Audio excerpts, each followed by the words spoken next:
नरेश मीणा की चुप्पी तूफान से पहले की क्या है ये शांति, या फिर क्या सरकार से हो गया है सेटलमेंट। राजस्थान की सियासत में खामोशी गूंज रही है और सवाल उठ रहा है, ये खामोशी है, मजबूरी है, या कोई सेटिंग की कीमत है।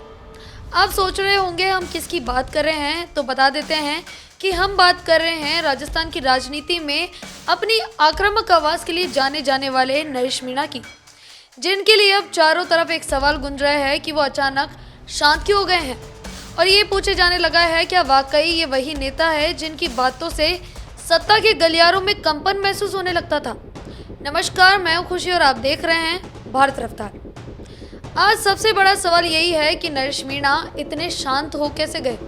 क्या ये किसी तूफान के आने से पहले वाली शांति है, या फिर सरकार के दबाव में ये शांत हो गए हैं, या फिर इनके और सरकार के बीच कोई सेटलमेंट हो चुका है। क्योंकि जब एक नेता लगातार किसानों की लड़ाई, जमीन, खेती, सड़क, पानी जैसे मुद्दों पर आग की तरह बोलता हो और अचानक वही आवाज़ दब जाए, तो सवाल तो उठते ही हैं। ऐसे में सवाल अब खुलकर सामने आने लगा है कि भाई ऐसी क्या बात हो गई कि राजस्थान में तूफान मचाने वाले नेता की सांस भर की भी आवाज़ नहीं आ रही। क्योंकि कुछ महीनों से नरेश मीणा ने सरकार की नाक में दम मचा रखा था। टोंक के देवली उनियारा में उनकी दहाड़ ने जयपुर में बैठी सरकार तक को हिला दिया था। देवली उनियारा इलाके में जबरदस्त प्रदर्शन के बाद जयपुर कूच से सरकार इतनी दबाव में आ गई थी कि आधी रात को सरकार को अपने अधिकारी भेजकर मांगों पर सहमति जतानी पड़ी थी। तब नरेश मीणा ने खूब मुद्दे उठाए थे, किसानों के हक की बात की और मूलभूत सुविधाओं की भी मांग की थी। एक और सवाल ये उठ रहा है कि जब टोंक में आधी रात को ये वाकया हुआ, क्या नरेश मीणा ने खुद के सेटलमेंट की भी बात कर ली थी क्या? क्योंकि अगर हम उनका ट्विटर अकाउंट देखें तो वहाँ भी कोई प्रभावी पोस्ट करते अभी वो नजर नहीं आते।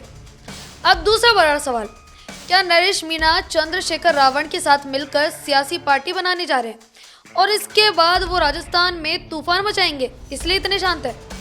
क्योंकि राजस्थान की राजनीति में हर आवाज़ की अपनी कीमत होती है, पर जब एक बहुत तेज आवाज़ अचानक गायब हो जाए तो ये सिर्फ खबर नहीं बल्कि चेतावनी बन जाती है। अब नरेश मीणा के पास मुद्दे खत्म हो गए, या मुद्दों का इस्तेमाल खत्म हो गया, या फिर नरेश मीणा एक नए सैलाब के साथ आने वाले हैं, ये तो वही जानते हैं। बाकी आपकी इस पर क्या राय है हमें कमेंट बॉक्स में ज़रूर बताएं और बने रहें हमारे साथ।